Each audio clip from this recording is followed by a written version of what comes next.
ইসলাম মানে অন্যরকম হৃদয় কাড়া আলো, ইসলাম মানে চেষ্টা করা হতে আরো ভালো, ইসলাম মানে মায়ে ভরা মধুর কোন ফুল, ইসলাম মানে জানা মাত্র ছেড়ে দেয়া ভুল, ইসলাম মানে অন্যরকম হৃদয় কাড়া আলো, ইসলাম মানে চেষ্টা করা হতে আরো ভালো, ইসলাম মানে মায়ে ভরা মধুর কোন ফুল, ইসলাম মানে জানা মাত্র ছেড়ে দেয়া ভুল।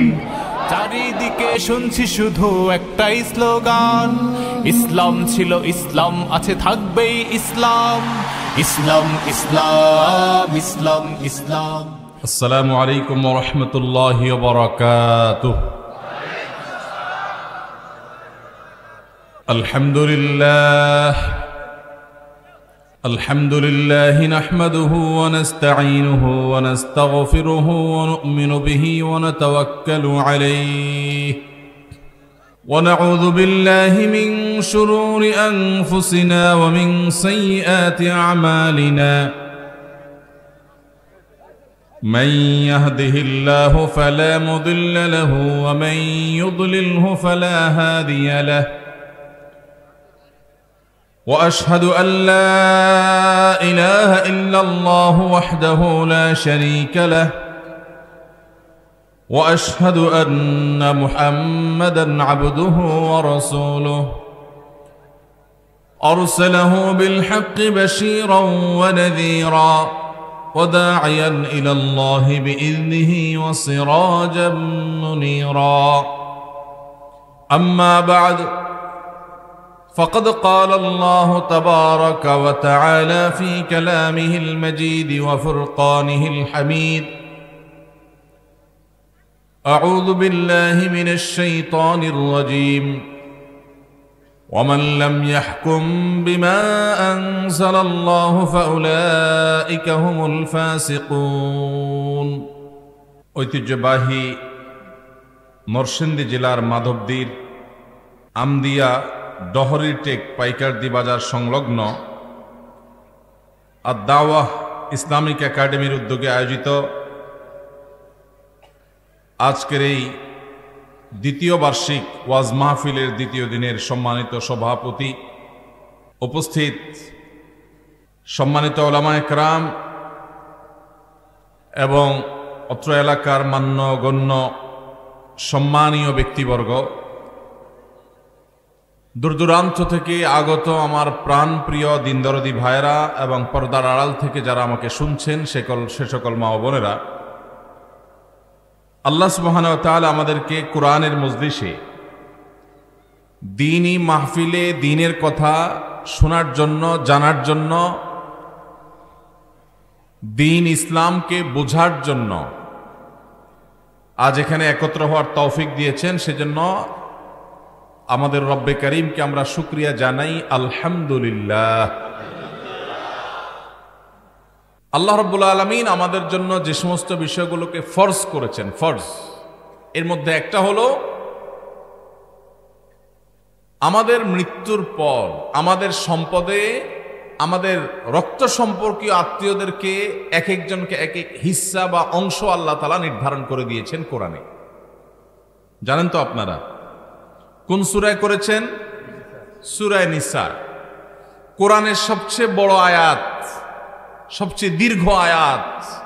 আল্লাহ রাব্বুল আলামিন যে বিষয় বলতে গিয়ে নন স্টপ বলে তারপরে দাড়ি দিয়েছেন অনেক দূরে গিয়ে, পুরো বিষয় বলে শেষ করে তারপর দাড়ি দিয়েছেন, সেই সবচেয়ে দীর্ঘ আয়াত কোরআনে যে বিষয়টার উপরে, সে বিষয়টা কিন্তু নামাজের বিষয় না, সেটা রোজার বিষয় না, সেটা যাকাতের বিষয়ও না। সেটা কোন বিষয়? পরিত্যক্ত সম্পত্তির বন্টনের বিষয়। মা বাবা, স্বামী স্ত্রী, ভাই বোন, কারণ মৃত্যুর পর তার সম্পদে কার কি হক আছে, কে কতটুকু পাবে, এই বিষয়ে আল্লাহ তাআলা বর্ণনা করেছেন। বর্ণনা করে আল্লাহ তাআলা বলেছেন, ফরিদাতাম মিনাল্লাহ, তোমাদের রেখে যাওয়া সম্পদে কার কতটুকু ভাগ আছে না আছে, এই সব বন্টন আল্লাহ তাআলা করে দিয়েছেন। কে করে দিয়েছেন? আল্লাহ বলেছেন ফরিদাতুম মিনাল্লাহ, এটা আল্লাহর বন্টন, আল্লাহর নির্ধারণ, আল্লাহর পক্ষ থেকে এটা ফিক্সড করা হয়েছে। আমরা কেউ মনে করতে পারি আল্লাহ বলেছেন অমুকরে এতটুকু দিতে, সে তো আমার কোনো কাজে আসে না, আমার তো বরং তমুক বেশ কাজে আসে, তাহলে তারা একটু বাড়াই দিতে চাই আমি। মানে আল্লাহ যেভাবে দিতে বলেছেন আমার যুক্তি বুদ্ধি দিয়ে আমি সেটাকে পরিবর্তন করতে চাই, এই যে একটা প্রচেষ্টা আমাদের অনেকের মধ্যে আছে, আল্লাহ রাব্বুল আলামিন সেই সম্পর্কে বলেছেন আবাউকুম ওয়া আবনাউকুম লা তাদরুনা আইয়ুহুম আকরাবু লাকুম নাফআ। তোমাদের বাপ দাদা, তোমাদের সন্তান সন্ততি, এর ভিতরে কে তোমাদের বেশি কাজে আসবে, বেশি উপকারে আসবে, তোমরা কেউই জানো না। আল্লাহ যা নির্ধারণ করে দিয়েছেন সেটা অনুযায়ী বন্টন করো। তোমার বিবেক বুদ্ধি প্রসূত বন্টন করতে যাবে না, আল্লাহ নির্ধারণ অনুযায়ী দাও, তোমার বুঝে আসুক আর না আসুক। এই ফরজ বহু দাড়ি পাকা মুরব্বী আছেন, বহু সিজদা করতে করতে কপালে দাগ ফেলে দেওয়া মানুষ আছেন, বহু নিয়মিত তাসবিহ তেলাওয়াত করা নফল আমল করা মানুষ আছেন, বহু নফল রোজা ফরজ রোজা রাখা মানুষ আছেন, বহু দান সাদকা করা মানুষ আছেন, বহু হজ ওমরা নিয়মিত করা মানুষ আছেন, যারা এই ফরজ আদায়ে গাফিলতি করেন, উদাসীনতা এবং অবহেলা করেন, এবং তারা এই কারণে আল্লাহর খাতায় ফাসিক নাম তাদের উঠে গেছে। দুনিয়ার মানুষ তাদেরকে হাজী সাহেব বলে, গাজী সাহেব বলে, শেখ সাহেব বলে, মাওলানা সাহেব বলে, মুফতি সাহেব বলে, সভাপতি সাহেব বলে, সেক্রেটারি সাহেব বলে, অথচ এই সাহেব আল্লাহর খাতায় ফাসিক। কারণ সে তার বাবার সম্পদে, তার দাদার সম্পদে আল্লাহ তাআলা যাকে যতটুকু হিস্সা দিতে বলেছেন সেটাকে পাই পাই করে আল্লাহর নির্দেশ অনুযায়ী বন্টন করে নাই। সে নিজের খেয়াল খুশি মতো বন্টন করেছে, খেয়াল খুশি মতো ভাগ করেছে, খেয়াল খুশি মতো দখল করে নিয়েছে। আল্লাহর নির্ধারণের এই ফরজের সে মূল্য দেয় নাই। এই কারণে এই সমাজের বহু দাড়ি পাকা মানুষ জাহান্নামে যাবে। ভাইরা আমার, আমরা অনেকেই আছি থোক 10-20-50 হাজার টাকা মাহফিলে দিতে পারি, অনেকেই আছি মসজিদ মাদ্রাসা 20-50 হাজার টাকা দান করতে আমাদের কোনো আপত্তি নাই। আপত্তি কোন জায়গায়? আপত্তি হইল আমার বাবা দুনিয়া থেকে চলে গেছেন, এখন বাবা যা রেখে গেছেন জমি জমা স্থাবর অস্থাবর সম্পদ, ব্যাংক ব্যালেন্স, টাকা পয়সা যা যা আছে, এগুলো থেকে ভাগ করে কাকে দিতে হবে? আমার ওই বোনটাকে দিতে হবে, ভাইটাকে দিতে হবে, সবাইকে যার যারটা দিতে হবে। এটা দিতে আমাদের খুব কলিজা লাগে, আছে না নাই? দান করতে তার কোনো অসুবিধা নেই, কারণ দান তো 20-50 হাজার করতেছে, কিন্তু বাবার সম্পদটা দিতে কার্পণ্য করে, গড়িমসি করে, আছে না নাই?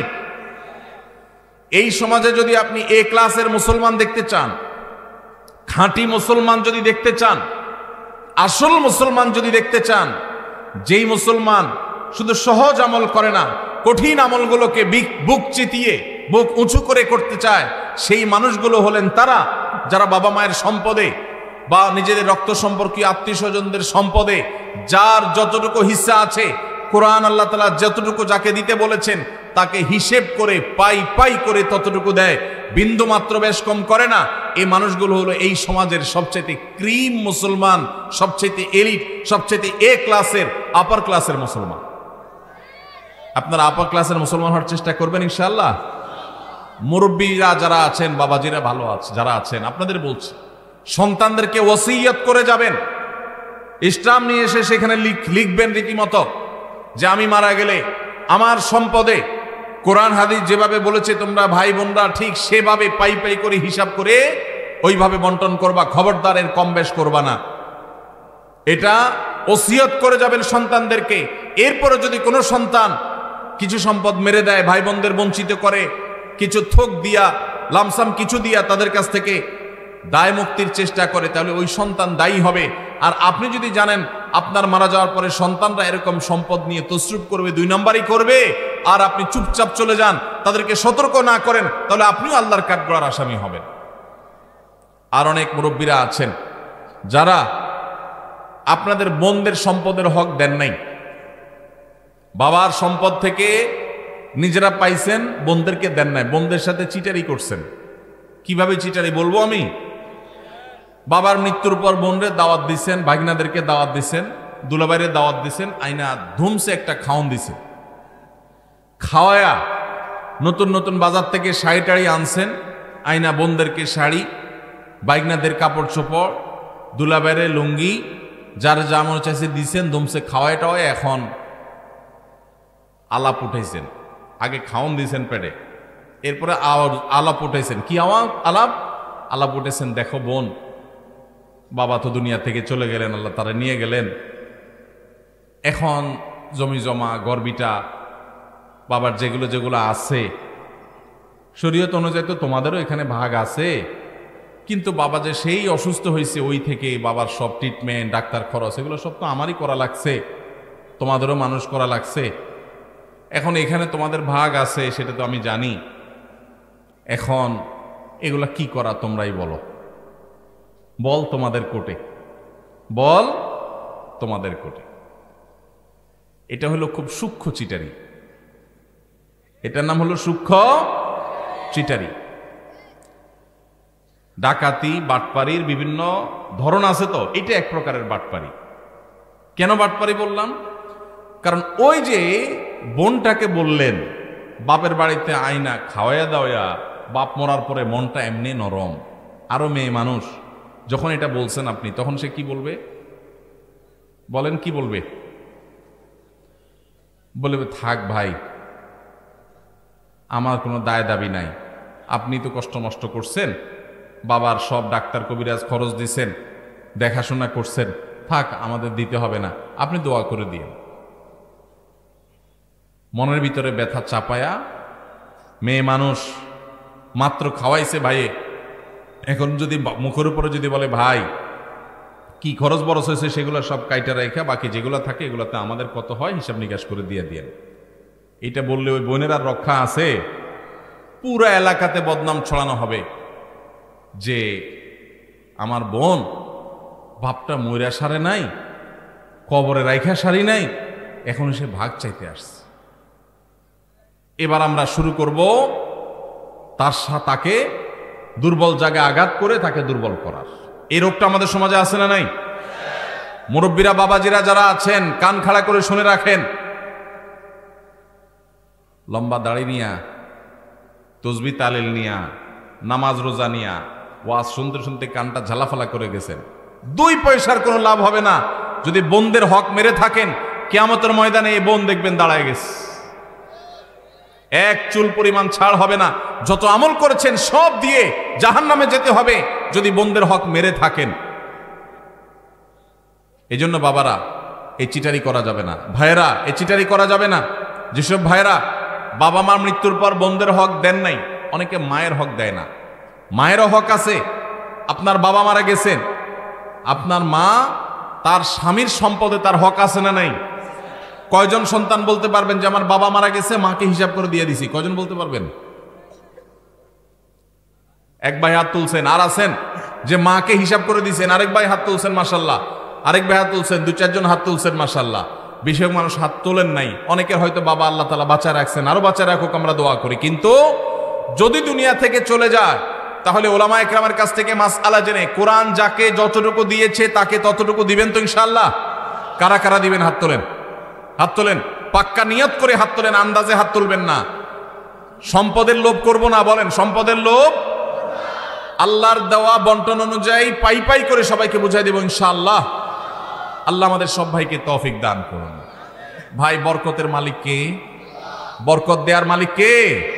আল্লাহ। যদি বরকতের মালিক এটা বিশ্বাস করেন তাহলে আপনার বাবার সম্পদে, মায়ের সম্পদে, ভাইয়ের সম্পদে, বোনের সম্পদে, আপনাদের পরস্পরের সম্পদে তার মৃত্যুর পর যার যতটুকু পাওনা আছে, আল্লাহ বলছে তাকে 1/3 দাও, আল্লাহ বলছে তাকে 50% দাও, আল্লাহ বলছেন কাকে এতটুকু দাও, আরেকজনকে এতটুকু দাও, যাকে যতটুকু দিতে বলেছেন তাকে ততটুকু যদি দিয়ে যান, আপনি ফকির হয়ে যাবেন, অভাবী হয়ে যাবেন, আপনার সব শেষ হয়ে যাবে। এটা কোনো মুসলমানের বিশ্বাস হতে, আল্লাহর নির্দেশ অনুযায়ী যার যতটুকু পাওনা যদি আমি দিয়ে দেই, আল্লাহ তাআলা আমাকে বরকত দিবেন না দিবেন না? আর আল্লাহ যখন বরকত দেন তখন অল্পতে অনেক হয়ে যায়, আর আল্লাহ যখন বরকত দেন না তখন পাহাড় পরিমাণ সম্পদ থাকলেও মানুষ অভাবী আর ভিখারি থাকে। ভাইরা আমার, আল্লাহ সম্পদও দিয়ে দেয়, আবার ক্যান্সারও দিয়ে দেয়, দেয় না? দেয় না? বরকত এবং কল্যাণ ভিন্ন জিনিস। এজন্য যুবক ভাইরা যারা আছেন তাদেরকে বলবো, নিয়ত করে নেন, ছোট লোকই করবেন না, নিচু চিন্তা করবেন না। যেসব ভাইরা মনে করেন যে বাবার জন্য আমি তো অনেক খরচ করছি, তাহলে আমি সব সম্পদ রেখে দিব। জি না, বাবার জন্য খরচ করা আপনার নৈতিক দায়িত্ব। আপনার যদি টাকা থাকে তার ট্রিটমেন্ট খরচ দাঁড়ানো আপনার দায়িত্ব। এর মানে এই না যে বাবার সম্পদ থেকে আপনি সেটা কাটাকাটি করবেন। হ্যাঁ, যদি এমন থাকে যে বাবার সম্পদ ক্যাশ টাকা আছে, যদি ট্রিটমেন্ট করা যায়, তাহলে সেটা দিয়ে আপনি বাবার ট্রিটমেন্ট করেন, কোনো অসুবিধা নাই। বাবার যদি না থাকে আর আপনার থাকে, সন্তান হিসেবে আপনার উপরে ফরজ বাবার ভরণ পোষণ দেওয়া। অতএব সেটার জন্য ভিটা মাটি এগুলো সব রেখে দিবেন, এটা করা যাবে না। প্রয়োজনে সেগুলা জমজমা বিক্রি করে বাবার ট্রিটমেন্ট করবেন। এরপরে যেটা ঠিকবে সেটা বন্টন করবেন। বোনরা নিতে না চাইলেও জোর করে দিবেন তো ইনশাআল্লাহ। ফুফুদের হক, বোনদের হক, ভাইদের হক পাই পাই করে দিবেন। অনেক বড় ভাই আছে, চান্স পাইলে ছোট ভাইদের ল্যাং মারে ছেড়ে দেয়, নিজেরা সব দখল করে নেয়। আছে না নাই? আল্লাহকে ভয় করেন। এই ফরজটা অবহেলিত ফরজ, নামাজের ফরজ অনেকে আদায় করেন। আমার কাছে নালিশ আসে, অনেক ফ্যামিলির বিভিন্ন ভাইরা নালিশ নিয়ে আসেন, ভাইয়ে হক মেরে দিস। যে হক মারছে তার দাড়ি মাশাআল্লাহ একেবারে পেট পর্যন্ত চলে আসছে, কিন্তু হক মারতে তার বুকও কাঁপে নাই। এইরকম 2 নম্বর দাড়িওয়ালা মানুষ আছে না নাই? এই 2 নম্বর দাড়ি আল্লাহর কাছে অ্যাকসেপ্ট হবে। এখন আবার নতুন এক শয়তানি শুরু হয়েছে, সেটা হলো আল্লাহ রাব্বুল আলামিন বাবা মায়ের সম্পদে ছেলেদেরকে মেয়েদের দ্বিগুণ সম্পদ দিতে বলেছেন, ভাগ দিতে বলেছেন। মেয়েরা যদি টোটাল সম্পদের 10 টাকা পায় একজন মেয়ে, তাহলে একজন ছেলে পায় 20 টাকা। এখন আমাদের দেশে কয়দিন পর পরই কিছু সুশীল আছেন যারা আল্লাহর কোরআনেরও সংশোধন করতে চায়, নাউজুবিল্লাহ।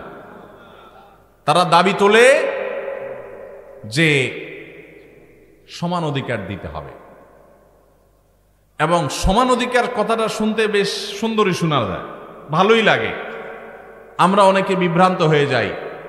তাই তো একই বাবার সন্তান হয়ে মেয়ে যদি 1 আনা পায়, ছেলে কেন 2 আনা পাবে? ছেলেও সন্তান, মেয়েও সন্তান, তাহলে মেয়ে 1 আনা পাবে, ছেলেও 1 আনা পাবে, এমন হওয়া দরকার। মেয়ে 1 আনা পাবে, ছেলে 2 আনা পাবে, এটা কেন? বাহ্যিকভাবে এটা মনে হয় বৈষম্য করেছে। ভাইরা আমার, আমরা সবাই জানি আল্লাহ রাব্বুল আলামিন যত ফ্যামিলির খরচ আছে, এই সব খরচগুলো ছেলেদের উপরে বর্তাইছে না মেয়েদের উপরে বর্তাইছে? স্বামীর উপরে না স্ত্রীর উপরে? স্বামীর উপরে। কত রকমের খরচ? সব রকমের খরচ। বিয়ে করবে মেয়ের বিয়ে হবে, বিয়ের খরচ কি মেয়ের জোগাড় করা লাগে? কার জোগাড় করা লাগে? বাপের বা ভাইয়ের। ছেলে বিয়ে করবে, খরচ জোগাড় করা লাগে কার? ছেলের নিজের। আরেকজন কয় বাবা। আপনার বাবা আপনার খরচ দিছে? কপালালা মানুষ, তাহলে ভালো বাপ পাইছেন আপনি। ভাইরা আমার, বিয়ের খরচ কে দেয়? ছেলেদের নিজেরা। বিয়ে করার সময় টাকা পয়সা জোগাড় করে বাজার সদাই করে বিয়ে শাদী করলো। শ্বশুরবাড়ি যাওয়ার সময় নতুন বউরে নিয়ে যখন শ্বশুরবাড়িতে যাচ্ছে, মিষ্টি মন্ডা কেনার পর বিলটা কি বয়ে দেওয়া লাগে না জামাই দেওয়া লাগে? তাহলে শ্বশুরবাড়ির মিষ্টির খরচও সে দিল। আবার শ্বশুরবাড়ি বেড়া টেড়ায় যখন বাপের বাড়ি আসতেছে, এখন বাপের বাড়িতে আসার সময় আবার ফলমূল যা কিনছে টিনছে এগুলোর বিল কে দেওয়া লাগে? ছেলে। তাহলে নিজের বিয়ের খরচও নিজের, শ্বশুরবাড়ির মিষ্টির খরচও ছেলের, আবার বাপের বাড়ির ফলের খরচও তার, বাসা ভাড়াটাও তার, বাজার সদাই খরচও তার, নিজের খরচ তো তার আছেই, বউয়ের খরচটাও তার, ছেলে মেয়ের খরচটাও। তাহলে খরচের বেলা সে 16 আনা, আর পাওয়ার বেলা মেয়ের চাইতে 1 আনা বেশি। এটাতে কি ছেলেরকে আল্লাহ তাআলা অনেক বেশি দিয়ে ভাষায় দিয়েছেন, আর মেয়েদেরকে আল্লাহ তাআলা ঠকাইছেন? নাউজুবিল্লাহ, এরকম? তাহলে যে সমস্ত মাথা মোটা মানুষরা মনে করেন মেয়েদের প্রতি বৈষম্য হয়েছে, নাউজুবিল্লাহ, তারা মূলত একটা নির্দিষ্ট এজেন্ডা বাস্তবায়ন করতে চান। তারা এত গবেট না যে এই হিসেব বুঝবে না। খরচের বেলা ছেলে 16 আনা, আপনি একজনকে বাজারে পাঠায় বলছেন নাও 10 টাকা দিলাম, এটা আনবা ওইটা আনবা ওইটা আনবা, 4-5টা আইটেম বলে দিলেন, দিয়া বললেন 10 টাকা দিলাম। আরেকজনকে 5 টাকা দিয়ে বললেন তোমার কিছু আনা লাগবে না, যা খুশি করো, নিজে খাওয়া ফুর্তি করো। কি বলেন, 10 টাকা আলাকে বেশি দিছে না 5 টাকা আলাকে বেশি দিছে? এখন যদি বলে ভাই কেন বৈষম্য করলেন, আমাকে 5 টাকা দিলেন, ওনারে 10 টাকা দিলেন, সমান সমান দেয়া দরকার, এই দাবি কি যৌক্তিক না অযৌক্তিক?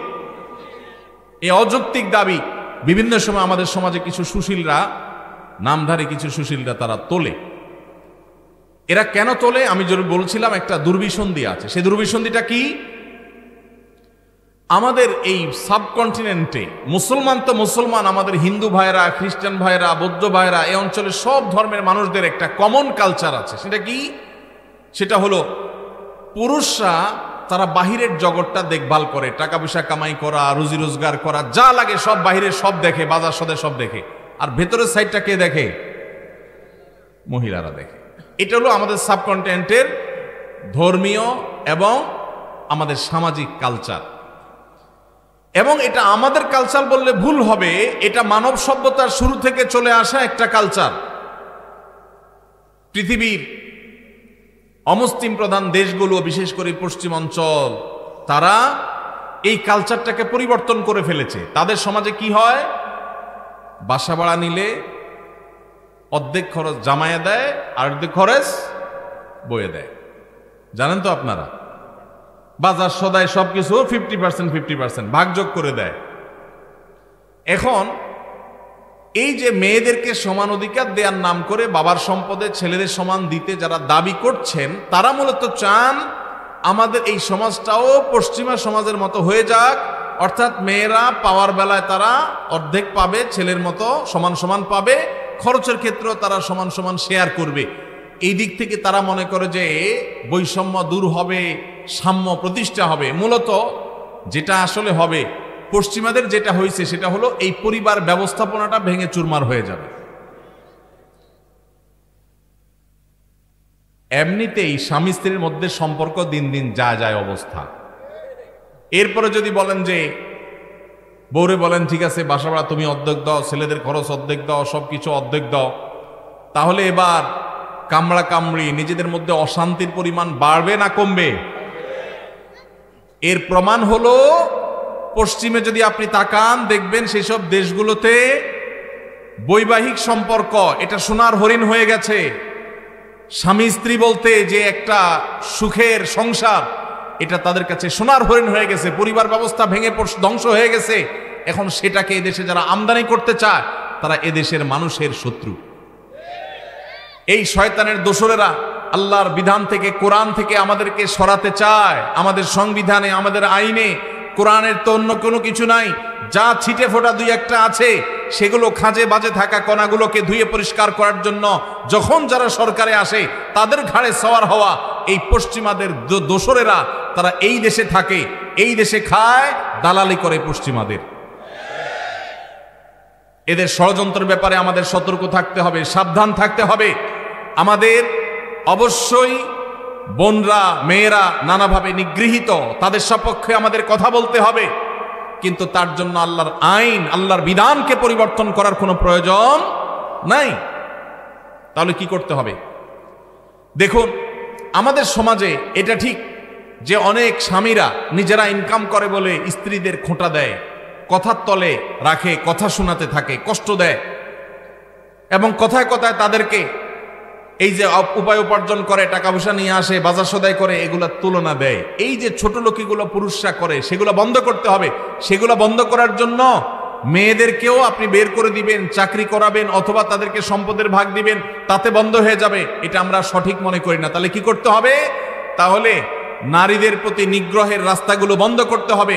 শরীয়ত যতটুকু দিতে বলেছে ততটুকু যদি নারীকে দেওয়া হয়, নারী কখনো স্বামীর উপরে শুধুমাত্র ডিপেন্ডেন্ট হবে না। স্বামী জুলুম করলেও তার জুলুম স্বীকার করতে, জুলুম মেনে নিতে বাধ্য হবে না, যদি স্বামী মহরটা ঠিক মতো দেয়, বাবার সম্পদের পাওনাটা ঠিক মতো পায়, মায়ের সম্পদের পাওনাটা ঠিক মতো পায়, সব জায়গা থেকে তাদের যে পাওনা আছে এই পাওনাটা যদি তারা ঠিক মতো পায়, তাহলে তাদের প্রতি নিষ্পেষণ জুলুমের রাস্তা বন্ধ হয়ে যাবে। আল্লাহ রাব্বুল আলামিন মেয়েকে মোহরের মাধ্যমে স্বামী থেকে পাওয়ার রাস্তা রেখেছেন। আবার স্বামী মারা গেলে সেই সম্পদ থেকে ভাগ পায়, ছেলে মারা গেলে সেখান থেকে, ছেলে মেয়ে মারা গেলে সেখান থেকে পায়, আবার বাবার সম্পদ থেকে পায়, মায়ের সম্পদ থেকে পায়, সব জায়গা থেকে পায়। খরচের বেলা তাকে একেবারে জিরো রেখেছে। এটা মেয়েদের প্রতি বৈষম্য না, এটা মেয়েদের প্রতি বরং ইহসান। আজকের এই বস্তা পচা সস্তা চিন্তাধারা যারা লালন করছে, তারা সমতার কথা বলে, ইসলাম সমতার কথা বলে না। তাহলে কিসের কথা বলে? ইসলাম ন্যায্যতার কথা বলে। কিসের কথা বলে?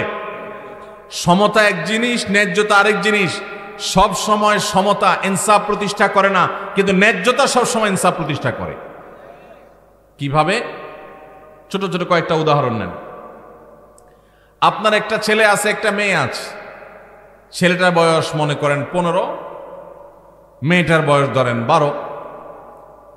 ছেলেটার জ্বর হয়েছে 103, ডাক্তার বলছে নাপা খাওয়াইতে, বাজার থেকে এক পাতা নাপা কিনে আনছে, আইনা ভাত টাত খাওয়াইয়া ছেলেকে নাপা খাইতে দিছেন, ছেলে নাপা খাইছে। এখন মেয়ের কিন্তু জ্বর টর কিচ্ছু নেই। হঠাৎ করে আপনার মাথায় ভূত চাপলো, আমাদেরকে তো সমতা প্রতিষ্ঠা করতে হবে। তাহলে আমার সন্তান, ছেলেও আমার সন্তান, মেয়েও আমার সন্তান, একটারে নাপা খাওয়াইলাম, আরেকটাকে খাওয়াইলাম না, এটা তো জুলুম হইল।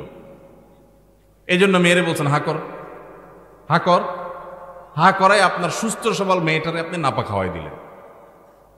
সমতা এখানে হয়েছে না হয় নাই? কি হয় নাই?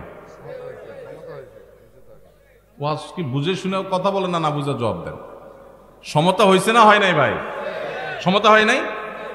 ছেলের একটা নাপা খাওয়াইছে, মেয়ের একটা নাপা খাওয়াইছে, সমতা হয়েছে না? কিন্তু ইনসাফ কি হইল?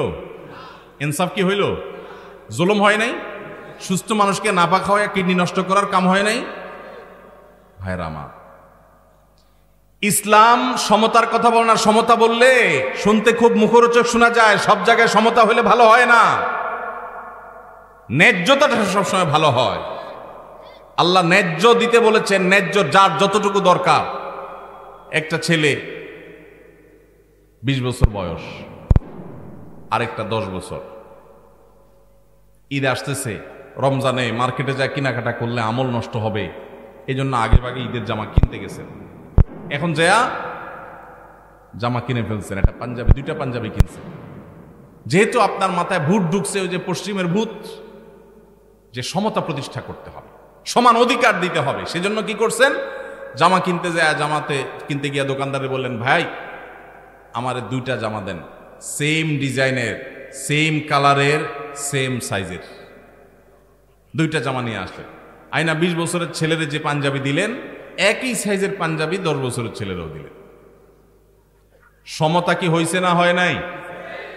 ন্যায্যতা কি হয়েছে? ইনসাফ কি হয়েছে? এটা ছোট ছেলের সাথে তামাশা হয়েছে নাকি হাদিয়া দেওয়া হয়েছে? তামাশা হয়েছে। অতএব আল্লাহর বিধানকে যদি কেউ পরিবর্তন করে তথাকথিত সমাজ সমতা প্রতিষ্ঠা করতে চায়, তাহলে সেটা দেখতে মনে হবে, শুনতে মনে হবে যে অনেক ভালো কিছু করেছে, আসলে সেটা হবে সবচেয়ে ক্ষতিকর। ভাইরা আমার, এরকম শত শত উপমা দেওয়া যাবে, শত শত উদাহরণ দেওয়া যাবে, শত শত দৃষ্টান্ত দেওয়া যাবে, যেগুলো দিয়ে সাব্যস্ত করা যাবে ইসলাম ন্যায্যতার কথা বলে, সমতার কথা নয়। কোন জায়গায় একজনকে বেশি দিতে হচ্ছে, আরেক জায়গায় আরেকজনকে বেশি দিতে হচ্ছে। যেখানে যতটুকু প্রয়োজন সেখানে ততটুকু দেওয়া, এটা হলো আল্লাহর বিধান। আর মন গড়া তথাকথিত সমতা, এটা হলো মুখরোচক, শুনতে সুন্দর শোনা যায়, ভালো শোনা যায়, কিন্তু সেটা বাস্তবতা বিবর্জিত। আমরা যদি দেখি পৃথিবীর যে সমস্ত সমাজ আল্লাহর এই বিধান মতো সমাজ পরিচালনা করে না, পরিবার পরিচালনা করে না, তাদের সমাজে বাহ্যিক উন্নতির অনেক প্যারামিটারে তারা এগিয়ে গেছে, কিন্তু তাদের পরিবার ব্যবস্থাপনায়, দাম্পত্য সম্পর্কগুলোতে তারা মিসকিনের মতো অসহায় হয়ে যাচ্ছে দিন দিন। কোনো বিশ্বাস নাই, কোনো ভক্তি নাই, ভালোবাসা নাই, পরস্পরের কোনো প্রকার আন্তরিকতা নাই। আল্লাহ তাআলা আমাদের সবাইকে আল্লাহর এই গুরুত্বপূর্ণ ফরজ বিধান, কারণ মৃত্যুর পর তার সম্পদে আল্লাহ কোরআনে যাকে যতটুকু দিতে বলেছেন, আল্লাহ আমাদের সবাইকে তাকে ততটুকু দেওয়ার তৌফিক দান করুন। এর জন্য মানসিক সৎসাহস লাগে, সৎসাহস লাগে। এই দেশে মেয়েদেরকে আল্লাহ যতটুকু দিতে বলেছেন, যদি সব ভাইয়েরা বোনদেরকে দিয়ে দেয়, বাবারা মেয়েদেরকে দিয়ে দেয়, সন্তানরা মায়েদেরকে দিয়ে দেয়, স্বামীরা স্ত্রীদেরকে যদি ততটুকু দিয়ে দেয়, তাহলে মেয়েরা এমনিতেই রানীর মতো সিংহাসনে ভাসবে, মেয়েদের কোনো অভাব থাকবে না, কোনো স্বামী টাকার খোঁটা তাদেরকে দিতে পারবে না। আপনি নিজে বোনের হক দেন নাই, স্বামীর সংসারে তার মুখটা ছোট। আপনি নিজে আপনার মেয়েকে বিয়ে দিয়েছেন, অনেক টাকা খরচ হয়েছে, এই খোঁটা দিয়া সম্পদ থেকে তাকে বঞ্চিত করে দিয়েছেন, সে স্বামীর সংসারে ছোট। সব জায়গা থেকে যদি তার অধিকারগুলো সব দেওয়া হয়, তাহলে সেই সংসারে সে ছোট থাকবে না, তার হাতেও ক্যাশ টাকা থাকবে ইনশাআল্লাহ। অতএব এই ফরজটা আমরা সবাই আদায় করবো তো ইনশাআল্লাহ। আল্লাহ আমাদের সবাইকে এই ফরজ আদায়ের তৌফিক দান করুন। প্রিয় ভাইরা, ওয়াজ মাহফিল সচরাচর আমি করি না, এটা আপনারা জানেন অনেকেই। হাতে গোনা যে দু চারটি ওয়াজ মাহফিলের ওয়াদা আমার ছিল, সেগুলো রক্ষা করছি। এবছরটা শেষ হয়ে গেলে আশা করি সেটাও আর সেভাবে থাকবে না ইনশাআল্লাহ।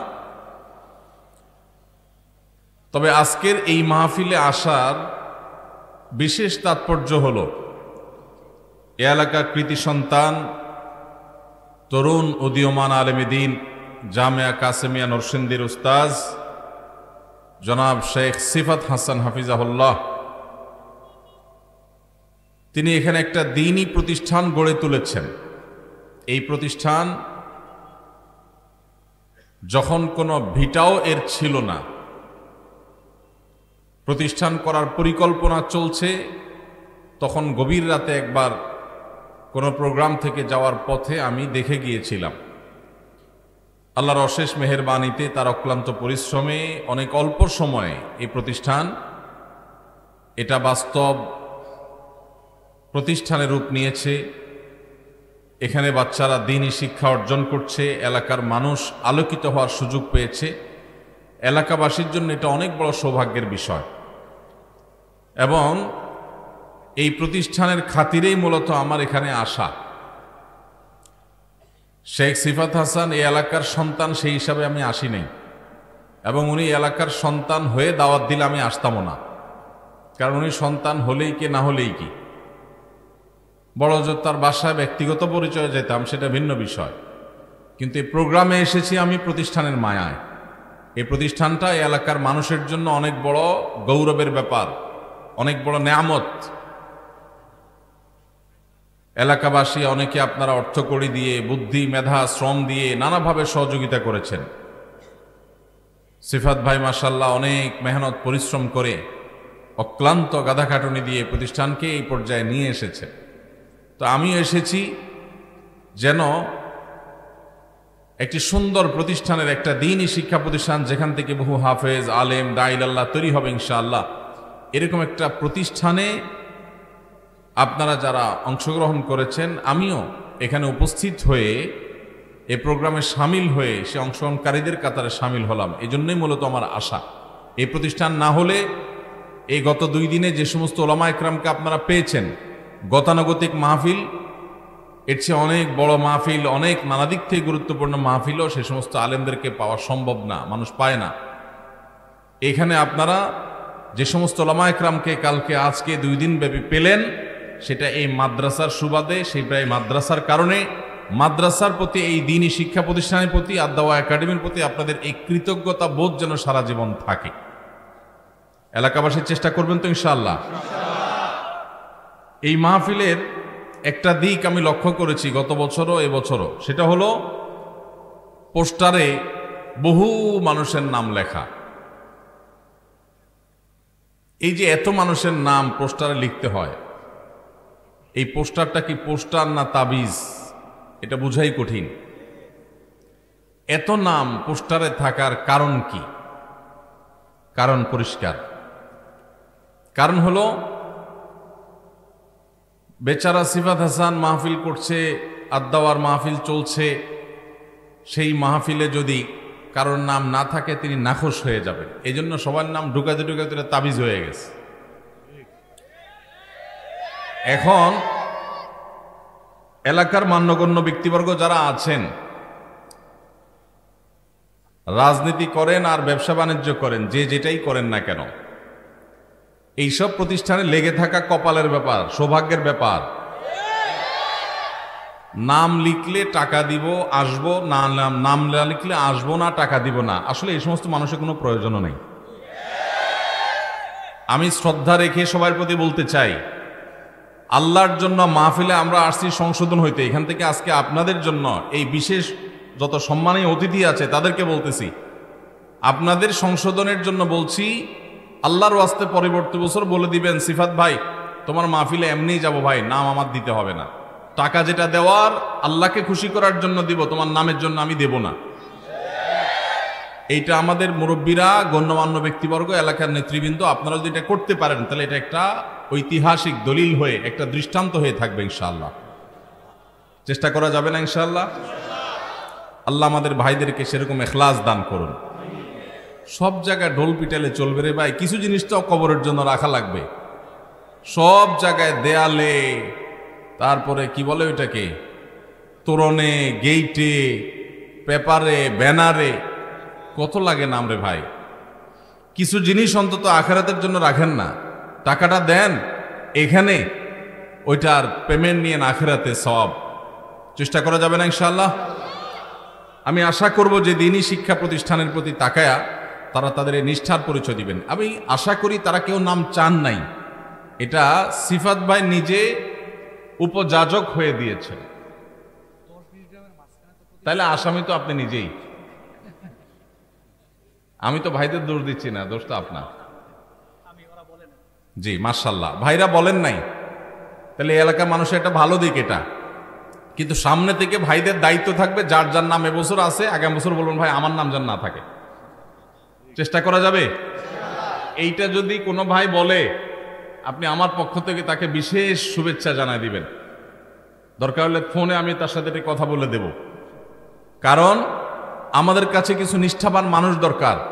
অনেক টাকার দরকার নাই, অনেক পাওয়ারের দরকার নাই, আমাদের দরকার কিছু ভালো মানুষের। আর ভালো মানুষের মার্কা কি ভাই? টাকা দেব, আমার নামের দরকার নাই, আমার যাকে দেখানো দরকার তিনি দেখছেন, এটা আমি তার কাছ থেকে বিনিময় পাবো ইনশাআল্লাহ। আর যারা নামের আশা করেন তারা আল্লাহর কাছে আর কিচ্ছু পাবেন? কিচ্ছু পাবেন না। তো আমি আশা করব আমার ভাইরা এই দিকটা দেখবেন। মাহফিলে অনেক নাম পোস্টারে যদি থাকে তাহলে সেক্ষেত্রে যেটা হয়, এই পোস্টারের আসলে কোনো আর সে কোয়ালিটি থাকে না, আর এগুলোতে আরো মন কালাকালি বাড়ে। কারণ একটা এলাকাতে কত মানুষ থাকে, কয়জনের নাম দেওয়া যায়? যার নাম দিবেন না সে তো নাখোশ হবে। কারোর নাম দিয়েন না, তাহলে কেউ নাখোশ হলো না। কি বলেন? কয়জনকে নাম দিতে পারবেন? এর আগে উনি রাজনৈতিক নেতাদের নাম দিছে, তো আমি শুনছি যে এক গ্রুপের নাম দিছে আরেক গ্রুপের, কারণ প্রত্যেক দলেও তো গ্রুপিং থাকে কম বেশি। তো এই নাটক করার জায়গা কি ওয়াজ মাহফিল? আল্লাহ আমাদের ভাইদেরকে সংশোধন হওয়ার তৌফিক দান করুন। সবই ভালো এলাকা মানুষের, এই জিনিসটা কিন্তু আমার কাছে ভাল লাগে নাই। আমি গালকাটা মানুষ, ডাইরেক্ট বলে দিলাম। আপনারা কেউ আমার উপর রাগ করবেন না, আপনাদের মহব্বত করে দেখেই তো আসছি। এখন যদি বলেন না আমাদের শুধু পাম্পট্টি দেন, কোনো দোষ ধরেন না, তাহলে তো আমরা আসার কোনো দরকার নাই ভাই। আমি তো দোষও বলবো, গুণও বলবো ইনশাআল্লাহ। জাযাকুমুল্লাহ খাইর। ভাইরা আমার, শাবান মাস শুরু হয়েছে। গত বছর এই মাঠে আমি শাবান মাসের করণীয় সম্পর্কে ওয়াজ করে গেছিলাম। সেই ওয়াজ শুনে গত বছর শাবান মাসে নফল রোজা যারা রাখছেন, ওয়াজ শুনে যারা রাখছেন, আবারও বলি ওয়াজ শোনার পরে যারা রাখছেন, এরম কেউ এই মজলিসে থাকলে হাত তুলবেন।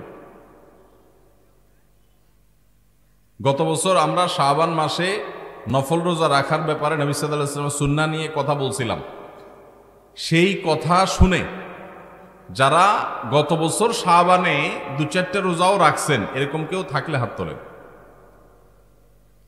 আপনি রাখছেন? কোন বছর, কোন মাসে, কিসের রোজা রাখছেন? শাবানে নফল রোজা কয়টা? মাশাআল্লাহ, 2টা রোজা রাখছেন। এটা কি আমাদের মাহফিলের আলোচনা থেকে শুনে নাকি এমনি আগে থেকে আপনি জানেন? আলোচনার পর থেকে। মাশাআল্লাহ। কি নাম আপনার? জাকির হোসেন ভাই, মাশাআল্লাহ। এক ভাই পাওয়া গেছে, এই ভাই 2টা রোজা রাখছেন গত শাবানে আলোচনা শুনে। আর কেউ কি আছেন যে কোনো বিষয়ে আলোচনা হয়েছে, শুধু রোজা না, গত বছর এই মাহফিলে আসছেন, আলোচনা শুনে আমল করছেন, এরকম কেউ থাকলে একটু হাত তোলেন। কি আমল করছেন ভাই? আইয়ামে বীজের রোজা রেখেছেন, মাশাআল্লাহ মাশাআল্লাহ। আমার ভাই আইয়ামে বীজ, চাঁদের 13, 14, 15 এই 3 দিন রোজা রাখা সুন্নাত। এই দিনগুলোকে বলা হয় আইয়ামে বীজ। নবী করিম সাল্লাল্লাহু আলাইহি সাল্লাম তার অত্যন্ত ভালোবাসার কয়েকজন সাহাবী, আবু যর গিফারি রাদিয়াল্লাহু তাআলা আনহু, আবু হুরায়রা রাদিয়াল্লাহু তাআলা আনহু, অত্যন্ত ভালোবাসার আপন কিছু মানুষকে খুবই মায়াময় ভাষায় বলেছেন, আমি তোমাদেরকে ওসিয়ত করে গেলাম, আমি তোমাদের ওসিয়ত করে গেলাম। সাধারণ উপদেশ না, মানুষ খুব পরম আপনজনদেরকে ওসিয়ত করে, সে নবী সাল্লাল্লাহু আলাইহি ওয়াসাল্লাম করে গেছেন এই সাহাবীদেরকে, এবং বলেছেন তোমরা কখনো এই মাসের 3টা দিনের রোজা, আইয়ামে বীজের রোজা কখনো ছাড়বা না। নবীজি এটা কতটা গুরুত্বপূর্ণ হলে এইভাবে তিনি ওসিয়ত করে যান। তো সেই ওসিয়তটার উপরে মাশাআল্লাহ ভাই আমল করেছেন, অনেকে আমরা আমল করি নাই। তাহলে গত বছর ওয়াজ মাহফিলে 2টা ফসল পাইলাম বুঝে। আর বাকি কেউ থাকলে বলেন, যদি দেখা যায় আমল করার লোক নাই তাহলে অহেতুক সময় নষ্ট করব না তো। কারণ শুধু পানি সেচলাম, মাছ ধরলাম না, এর তো কোনো মানে নাই। আমি পানি সেচছি গত বছর, মাছ ধরবো এবছর ইনশাআল্লাহ। বলেন ভাই, আন্দাজে আন্দাজে আবার হাত তুলেন না কেউ, খবরদার। জি ভাই, মাশাআল্লাহ মাশাআল্লাহ। আমার নিজেরও পরিপূর্ণ মনে ছিল না, উনি বলার পরে আমার মাথায় চলে আসছে। গত বছর আল্লাহর শুকরিয়া আদায় নিয়ে আমরা কথা বলেছিলাম। কি বলছিলাম বলেন তো ভালো করে? সব ক্ষেত্রে আল্লাহ শুকর আদায় করতে হবে। মাশাআল্লাহ, আপনি এটার উপরে কি আমল করছেন? মানে কষ্ট হইলেও আল্লাহর শুকরিয়া আদায় করেন, আর ভালো কিছু পাইলে তো করেনি। মাশাআল্লাহ। কি নাম আপনার? হ্যাঁ, সায়েম ভাই। বাড়ি কোথায়? মাশাআল্লাহ, পাশের এলাকার মানুষ। কি করেন ভাই? টেক্সটাইলে কাজ করেন। মাশাআল্লাহ, আপনি যে গত বছর ওয়াজ মুখস্থ রাখছেন, আমি যে এই বিষয়ে কথা বলছিলাম আমার পুরো মনে ছিল না, কিন্তু এখন আপনি বলার পরে আমার মনে পড়ে গেছে, হ্যাঁ এই বিষয়ে কথা বলছি, পরিপূর্ণ আমিও নিশ্চিত হয়ে গেছি। মাশাআল্লাহ, আল্লাহ তাআলা আমার এই ভাইকে ইলম এবং আমল দিয়ে পরিপূর্ণ করে দেখ। আল্লাহ ভাইকে দ্বীনের দায়ী হিসাবে কবুল মঞ্জুর করে নেক। বিয়ে শাদী করছেন? হ্যাঁ, ছেলে মেয়ে আছে? আল্লাহ তাআলা তারা নেক সন্তান দান করুক। আমি এর তাহলে বিয়ের দোয়া করতাম, যেহেতু বিয়ে করছে আর দোয়া করে লাভ নাই, আর দরকার নাই। একটা হয়েছে আল্লাহ তাআলা, যেটা হয়েছে এটার মাধ্যমে আল্লাহ তাআলা নেক সন্তান দান করুক, রুটি রুজিতে আল্লাহ তাআলা বরকত দান করুক। বসেন। আপনারা না পাইলে তো আজকে ওয়াজই বন্ধ হয়ে যেত আমার। এখন তো কিছু কথা বলার মানসিকতা তৈরি হয়েছে আলহামদুলিল্লাহ। আর আছেন নাকি কেউ? গত বছর এই মাহফিলে আমি যে কথাগুলো বলছিলাম সেগুলোর কথা মনে আছে বা আমল করছেন? দাঁড়ান, কি নাম?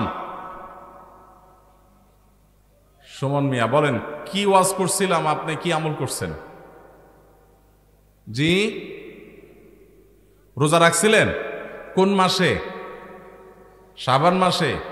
শাবান মাস রমজানের কয় মাস আগে আসে?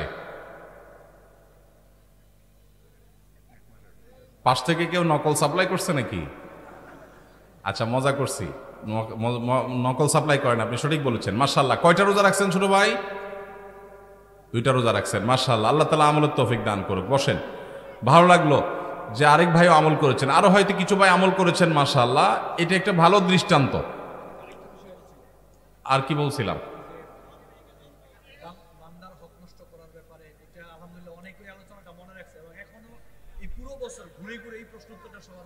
এটার উপরে কি আমল হয়েছে সেটা বলেন। ওই ভাই বলেন।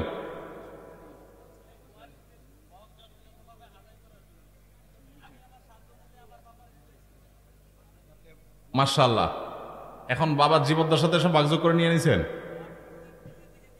ও আচ্ছা, বাবা দাদার হক যেন দেয়, এই দাদার সম্পদ থেকে ফুপুদের হক যেন দেয়। তো বাপে কি আমল করছে? বাড়িটাও দেওয়ার চেষ্টায় আছেন। মাশাআল্লাহ। দেখেন, সারা দেশে সম্পদ লুট করার লোক পাবেন, ওয়াজ মাহফিলগুলো থেকে আল্লাহর এরকম বান্দারা তৈরি হয় যারা নিজের সম্পদ, অন্যের অধিকার, ফুপুর অধিকার, দাদার সম্পদে এটা ভাগ দেওয়ার জন্য বাপের উল্টা বুঝায়া সমঝাইয়া সেটা তাদেরকে দেওয়ার ব্যবস্থা করে। আলহামদুলিল্লাহ। কি নাম আপনার? কাউসার ভাই। আপনি কি এটা গত বছর আলোচনা থেকে উদ্বুদ্ধ হয়েছেন নাকি নিজে থেকে অন্য কোনো কারণে? গত বছর আলোচনা থেকে। মাশাআল্লাহ। গত বছর আমরা বান্দার হক সম্পর্কে বলেছিলাম, অন্যের হক মারা সম্পর্কে বলেছিলাম, আরো কিছু বিষয় আলোচনায় উঠে এসেছে, প্রশ্ন উত্তরে উঠে এসেছে। মাশাআল্লাহ, বসেন আপনি, জাযাকাল্লাহ খাইর। আর কোন আল্লাহর বান্দা আছেন যে গত বছরের কোনো রিপোর্ট শোনাবেন যে আমল আপনার ভিতরে এটা আসছে ওইটা আসছে, এরকম বলার মতো কেউ আছেন? ঠিক আছে, আমার মনে হয় এই পর্যন্ত আমরা রাখি। এই দৃষ্টান্তটা আমাদেরকে মনে রাখতে হবে যে যেই ভাইগুলো আমল করেছেন, একটা পয়েন্টের উপরেই হোক না কেন, যে আমল করেছেন, এটাই হলো প্রকৃত ওয়াজ শোনা। যে ওয়াজ শুনবো কিছু জানা এবং মানার জন্য। ওয়াজ শুনলাম, হুজুরের চেহারা দেখে চলে গেলাম, আমল করলাম না, ফজর নামাজটাও জামাতে পড়া হলো না, এই ওয়াজ শোনার 2 পয়সার কোনো মূল্য আছে? কোনো মূল্য নাই। আল্লাহ আমাদের ভাইদের সবাইকে আমলের নিয়তে ওয়াজ শোনার তৌফিক দান করুন। সবাই আমলের নিয়তে শুনবেন তো ইনশাআল্লাহ? গত বছর যারা এই মাহফিলে ছিলেন, আবার এই বছরও আছেন, এরকম যারা আছেন একটু হাত তোলেন। মাশাআল্লাহ, হাত নামান। এত মানুষ এখানে, অলমোস্ট 20 থেকে 30% মানুষ দেখা যাচ্ছে গত বছরেরও শ্রোতা, এ বছরেরও শ্রোতা। তো আমলের বেলায় মাত্র 5-7 জনে হাত পাইলাম কেন ভাই? হাত তো উঠেছেন খুব জোরে সোরে খুশি হইয়া, ধরা খাবেন যদি চিন্তা করেন নাই। গত বছর মাহফিলে আসছেন, এবছরও আসছেন, তাহলে গত বছরের মাহফিলের উপরে আমল করেছেন এটা বলতে পারেন নাই কেন? এতটুকু নিজের প্রতি আস্থা নাই কেন? কনফিডেন্ট নাই কেন? তাহলে এই বছরও ওয়াজ করে কি লাভ হবে? এরকম দেখা যাবে 5-7 জন আমল করছে, বাকিদের খবর নাই। তাহলে 5-7 জন যারা আমল করছে এদের নিয়ে চলেন একটা রুমে বন্দী হই, তাদেরকে ওয়াজ করি, আর বাকি পাবলিককে ওয়াজ শুনে তো লাভ নেই। আমল করবেন? ওয়াদা? আল্লাহ তাআলা আমাদের ভাইদের ওয়াদা পুরা করার তৌফিক দান করো। মাশাআল্লাহ, মাশাআল্লাহ। এটাতে বলে মাহফিল। মাহফিল থেকে কিছু নিয়ে যাওয়া লাগবে কি লাগবে না? কি নিবেন? বুট বাদাম? আমল। আল্লাহ তাআলা আমাদেরকে আমলের তৌফিক দান করুন।